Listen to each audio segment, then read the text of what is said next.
Put it to me.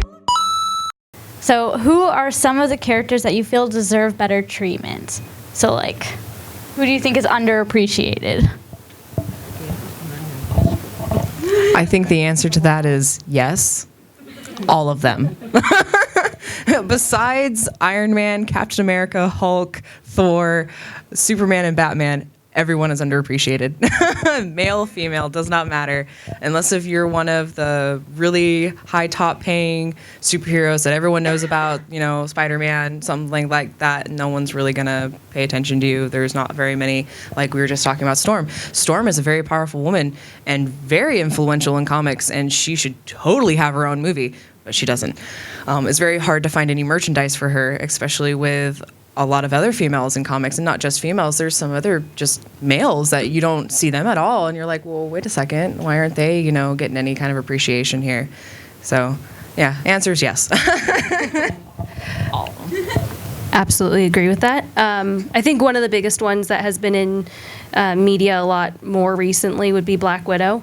She's part of the Avengers, but she is quite frequently left off of pretty much all of the merchandising, which is a bummer. And it would be nice to think that if you were going to put out a T-shirt of a team of heroes, you would include every member of the team of heroes.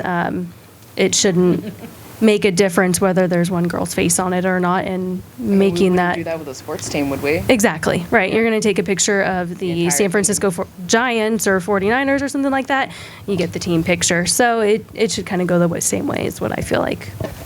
Yeah, and to date, I don't think we've never seen a female superhero really, you know, front and center in any of the films that they've produced. And Marvel has, the list goes on about the female superheroes that are available, and you don't really see them showcased at all. We haven't seen a really good showcase of any superheroes that are female in X-Men. Batgirl is underappreciated, very much underappreciated. Batwoman. We don't even talk about her. No. She's amazing. No. Although Supergirl's getting the TV show this year, so that's that's a step in the right direction. And all the Ghostbusters are females. Yes. So it's yeah. Did you not know? Yeah. I didn't know that. Oh yeah. Yeah, it's an all-female cast. All new Ghostbuster movies, all females. Yes. And then their secretary is Thor. Chris Hemsworth. Yeah. No, it's not actually Thor in Ghostbusters. It's the actor that played Thor. That's the secretary. No. So they've totally swapped the roles around. So it's females in the lead, in all the lead, and the secretary's a guy. Yeah. And a lead guy, a very popular lead man too, who's just kind of barely going to be in the background, like eye candy. So I think that's really, hopefully that'll set the tone for, or pave the way rather for other superheroes to really start coming out into the forefront. Yeah, I agree. And Supergirl too, with that new TV show. And hopefully with the Wonder Woman movie and the Captain Marvel movie that's going to come out, we'll have more female superhero movies. And Agent Carter. Agent Carter. Oh, can we talk about Agent Carter? Okay. That was the end of that. Agent Carter is an amazing show. If you haven't seen it, you need to go see it. The first season's already out and done, and the second season's going to start soon. Everyone needs to watch it.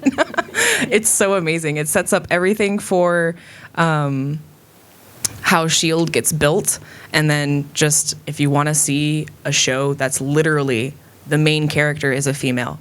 There are a couple of other secondary characters, and they're men, but they're not as important as her. She is everything, and that is amazing.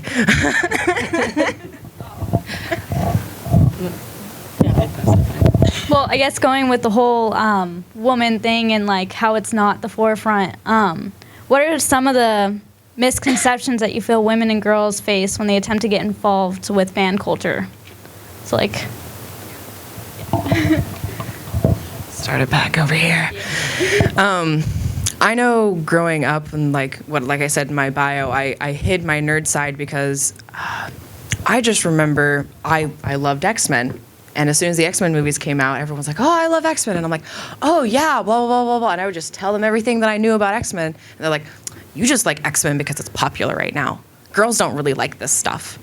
And it's like, I got into D&D, and I'm playing it with my brother and his friends, and then I go and join another group, and I have all these guys telling me, you're only playing this game to impress guys or to date other guys or to make your boyfriend happy. Or, I go to conventions, and you just like the girly stuff. I feel like that's the misconception that women can't really be into this stuff. Women can't really be into superheroes. Women can't really like to play Call of Duty, although there's tons of women out there playing the games. There's tons of women out there cosplaying. There's tons of women out there reading the comic books and watching the movies and watching the shows and just running around going, we want this. But, that seems to be the big misconception, is that women can't enter this nerd realm, which seems to only be about dudes. Yeah, and to kind of go off of that, it kind of almost plays off of, there's two sides to it. If you're a girl and you do like geeky things, it's either one, because you want attention and you're just out there to cosplay, or two, it's because you're maybe a social outcast, you're kind of nerdy, quiet, introverted, and you don't want to be a part of something bigger, which is really unfortunate because there's just so many cool people out there. And when it's fandom in general, a lot of people, you don't question when they're obsessed with a sports team. A guy can have his whole man cave dedicated to one sports team and no one questions him. If we have a Doctor Who closet. Yeah, exactly. But when I build a TARDIS, it's something different. Walking around with your favorite jersey on, no one even bats an eye at it. But when you walk around with a cape on, maybe not necessarily cape, but other things that stand out a little bit more, like whether it's the TARDIS dress or a shirt.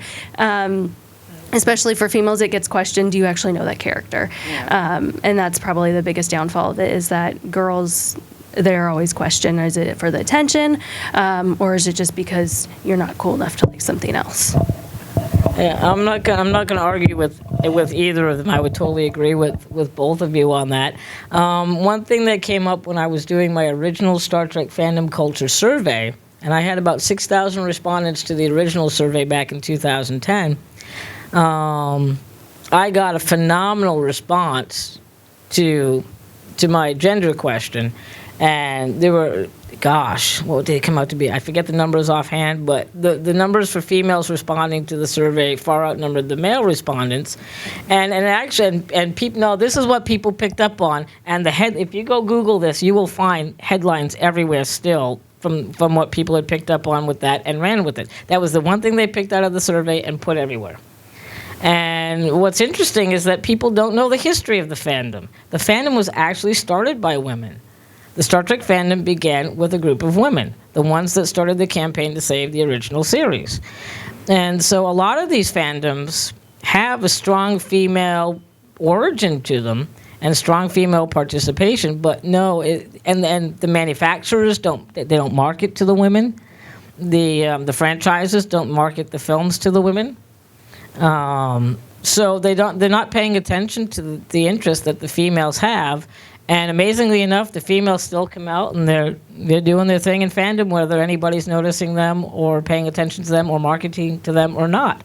I think we're starting to see a change where we're getting stronger female characters, more notoriety for the female characters, their own TV shows, maybe a little more showcase in a film.